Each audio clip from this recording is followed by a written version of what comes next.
ayé o ayé o ayé o arákùnrin kan ni wọ́n ń daṣọ pupa bò lórí yìí o. Elédùmarè ṣàánú fún wa o. Kí ló fẹ́ ṣẹlẹ̀ gangan? Kí ló fẹ́ happen nígbà tí ọmọbìnrin máa fi ṣí aṣọ? Kí ló bá lábẹ́ aṣọ? Adìyẹ ni. Elédùmarè báwo ló ṣe jẹ́? Ẹ jẹ́ kí n ṣàlàyé fún yín o.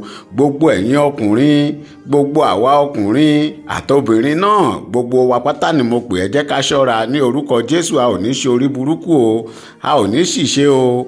Ẹ jọ̀ọ́ Ọlọ́run mo fi bẹ̀ yín, ẹ má skip fídíò yìí, ẹ bá mi wò láti ìbẹ̀rẹ̀ títí dópin. Ẹ tún make sure pé ẹ share bẹ́ẹ̀ ṣe ń share ní orúkọ Jésù. Ọlọ́run á share ire kan ẹ̀yin náà o.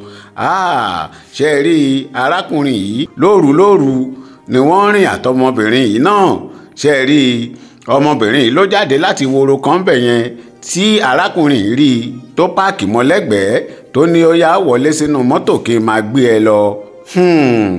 Elédùmarè ṣàánú fún wa o. Ẹ jọ̀ọ́ bẹ́ẹ̀ ṣe ń wo fídíò yìí ẹ bá mi wo ìsàlẹ̀ níbi tí wọ́n kọ subscribe sí yẹn.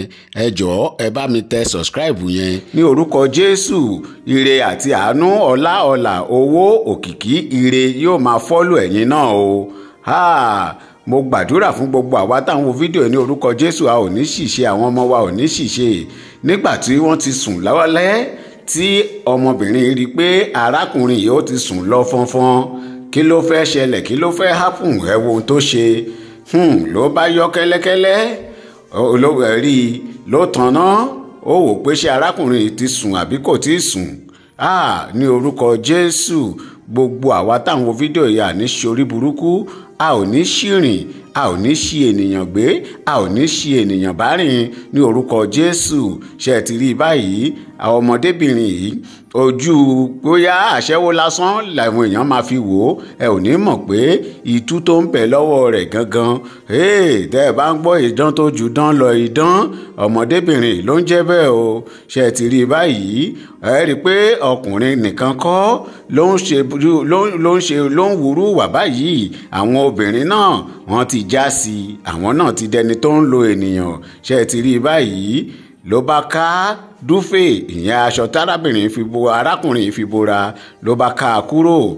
Ló bá mú aṣọ burúkú yìí, aṣọ pupa, aṣọ èṣùbẹ̀lẹ̀kẹ́, ló bá dàbò arákùnrin lára. Elédùmarè á ṣàánú fún wa o. Orí mi kó má gbàbọ̀dè, orí mi ò ní gbàbọ̀dè.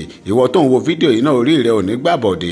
Orí àwọn ọmọ tèmi ò ní gbàbọ̀dè, orí àwọn ọmọ tiẹ̀ náà ò ní gbàbọ̀dè. Orí ọkọ yín ò ní gbàbọ̀dè o. Orí àwọn aya yín náà ò ní gbàbọ̀dè ní orúkọ Jésù. Ẹ wò ó, lẹ́yìn ìgbà tó daṣọ pupa ba arákùnrin tán, kí ló ṣẹlẹ̀? Kí ló happen? Ṣé ti rí báyìí? Adìyẹ ògògò mànìjà òun ló bá ní abẹ́ aṣọ o. Elédùmarè àìmọye àwọn ènìyàn ni wọ́n ti ṣerú eléyìí fún, tí wọ́n ti gbabẹ̀ lọ, tó ti gbabẹ̀ rámáyé. Ìwọ tó ń wo fídíò yìí mo gbàdúrà fún ẹ ní orúkọ Jésù, ò ní rámáyé o. Ò ní bá tara tiẹ̀ ti, ò mà ní rámáyé. Ohun tó máa ṣe tó máa ba ayé ẹ jẹ́, ò mà ní bá wọn ṣe o. Ṣé ẹ ti rójú ayé báyìí? Ẹ jọ̀ọ́ lẹ́ẹ̀kan sí ẹ má gbàgbé, ẹ bá mi share fídíò yìí, ẹ jẹ́ káwọn èèyàn kí wọ́n kọ́gbọ́n. Lẹ́ẹ̀kan sí náà ẹ tún bá mi wòkè níbi tí wọ́n kọ follow sí yẹn, ẹ bá mi tẹ follow yẹn. Ire àti àánú á máa follow ẹ̀yin náà. Ọlá ìgbéga á máa follow yín o. Tẹbí tará, tọmọtọmọ, tọkọtaya ní orúkọ Jésù. Ẹ tún rí gbogbo owó tí arákùnrin kó sílé àti fáànù ṣájébù, gbogbo rẹ̀ ọmọdébìnrin kó lọ. Ayé ò ní kó wa lẹ́rù lọ o. Wọn ò ní kó wa lówó lọ o. Wọn ò ní kó wa lọ́mọ lọ o. Wọn ò ní kó wa láyọ̀ lọ o ní orúkọ Jésù. Ẹ ṣé tẹ̀ ń bá wa wo àwọn fídíò wa ní orúkọ Jésù. Ọlọ́run á máa share ire kan yín náà o. God bless you all.